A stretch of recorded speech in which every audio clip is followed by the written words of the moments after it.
Aman aman. Korktum. Kediler? Miau. Peki horozlar? Peki başka aslanlar? Oh, evet. Peki ördekler?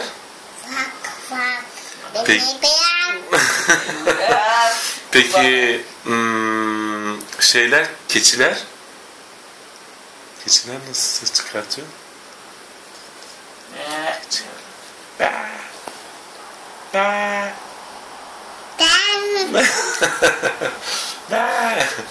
Peki o zaman bir soru daha sorayım ben sana. Atlar nasıl ses çıkartıyor?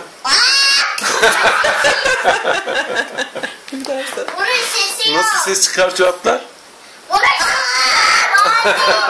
Hayır, burası